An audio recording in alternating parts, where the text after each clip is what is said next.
নমস্কার বন্ধুরা, আজ আমি বানাবো গুজিয়া।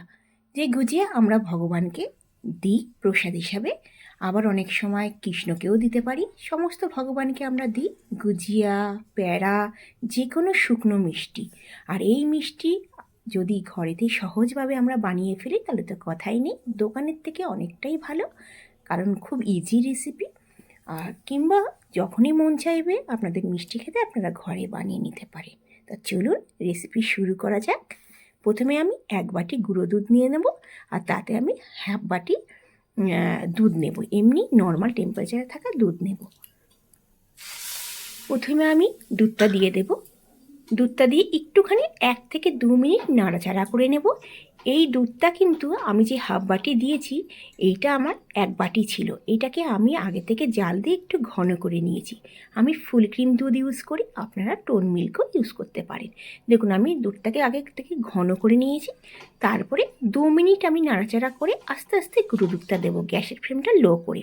একদম হাই করব না, কারণ তাহলে কী হবে, অনেক সময় লেগে যেতে পারে। আর আপনারা চেষ্টা করবেন ননস্টিকের প্যান কিংবা কড়াইতে এই গুজিয়াটা বানানোর জন্য, কারণ তাহলে লাগবে না। দেখুন আমি আস্তে আস্তে গুঁড়ো দুধটা দিয়ে দিচ্ছি যাতে না লেগে যায়।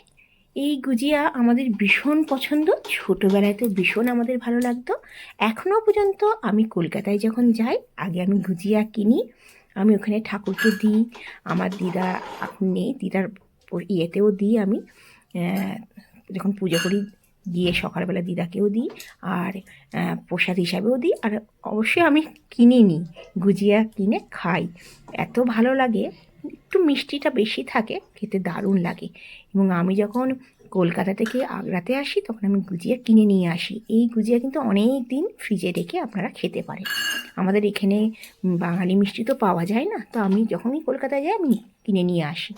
দেখুন ঘরেতেই খুব সহজভাবে গুজিয়া বানিয়ে নেওয়া যায়। আপনারা চাইলে খোয়া দিয়েও গুজিয়া বানাতে পারবেন, কিন্তু আমার মনে হয় খোয়ার থেকে গুঁড়ো দুধ দিয়ে বেশি টেস্ট লাগে।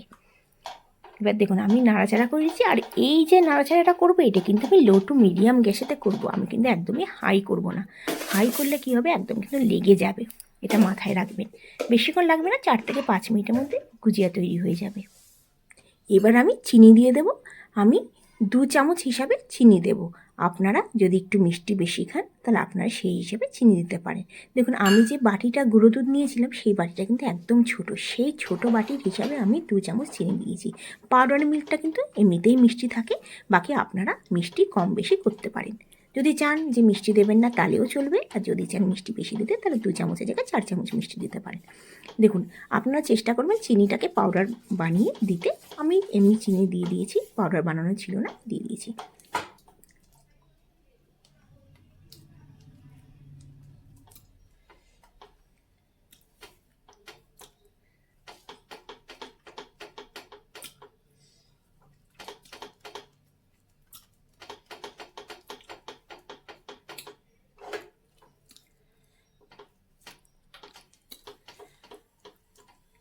দেখুন একদম দুধটা শুকিয়ে গেছে, আমাদের অনেকটাই হয়ে গেছে। এবার বেশিক্ষণ টাইম লাগবে না, 1 থেকে 2 মিনিটের মধ্যে আমাদের গুজিয়া তৈরি হয়ে যাবে। একটুখানি যখন নরম থাকবে তখনই কিন্তু আমরা গ্যাসের ফ্লেম বন্ধ করে দেবো। আমরা কিন্তু বেশি এটাকে আর করব না, কারণ হচ্ছে বেশি যদি এই গুজিয়াটাকে আমরা নাড়াচাড়া করি তাহলে কিন্তু শক্ত হয়ে গেলে কিন্তু অতটা ভালো গুজিয়াটা হবে না। গ্যাসের ফ্লেম আমি বন্ধ করে দিয়েছি। আপনারা চাইলে এই অবস্থাতে আপনারা এলাচ গুঁড়ো দিতে পারেন, কিন্তু আমি এলাচ গুঁড়ো দিচ্ছি না। আমি একটুখানি ঘি দিয়ে দিলাম, এই 1 চামচের থেকে একটু কম আমি ঘি দিয়ে দিলাম। ঘিটা দিয়ে একটু নাড়াচাড়া করে নেব।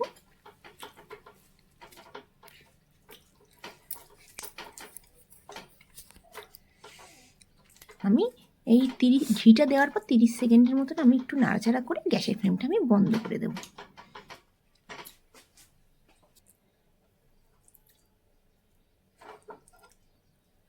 দেখুন এই গুজিয়াটা নিয়ে নিলাম থালার মধ্যে, প্লেটের মধ্যে, এবং একটুখানি 3-4 মিনিট আমি ঠান্ডা করে নেবো প্রথমে, তারপরে গুজিয়াগুলো বানাবো। হাতে একটু ঘি দিয়ে আমি গুজিয়াগুলো বানাবো।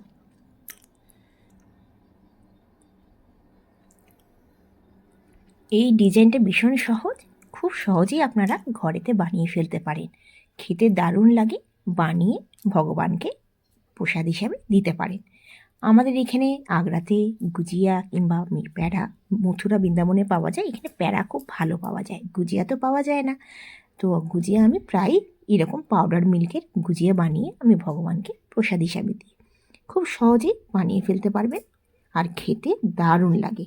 চিনিটা গুজিয়াতে আমাদের কলকাতাতে মিষ্টিটা একটু বেশি থাকে, একটু আপনারা চিনিটা কম দেবেন। আর এইটা বানিয়ে অনেক দিন ধরে রাখতে পারবেন, কোনো খারাপ হবে না। শুকনো জিনিস অনেক দিন থেকে যাবে। দেখুন কি দারুণ, খুব ইজি। আপনারা বৃহস্পতিবারেও লক্ষ্মী ঠাকুরকেও দিতে পারেন, যে কোনো ঠাকুরকে দিতে পারেন। দেখুন খুব সহজে আমি গুজিয়াগুলি একটু বড় বড় বানিয়েছি, ওই জন্য আমার বেশি গুজিয়া হয়নি। এবার আমি সাজিয়ে একটা প্লেটে আপনাদের দেখাবো।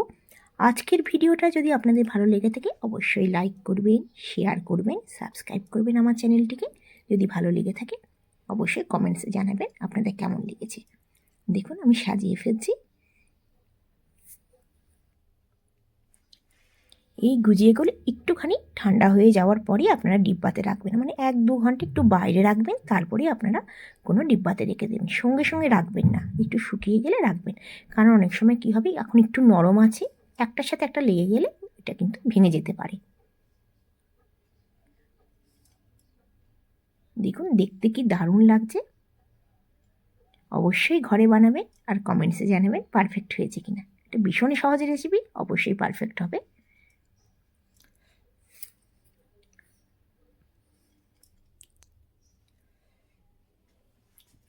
অবশ্যই আপনাদের ভিডিওটা কেমন লাগলো অবশ্যই জানাবেন, জানালে ভীষণ ভালো লাগবে। আর কোথা থেকে ভিডিওটা দেখছেন জানাবেন।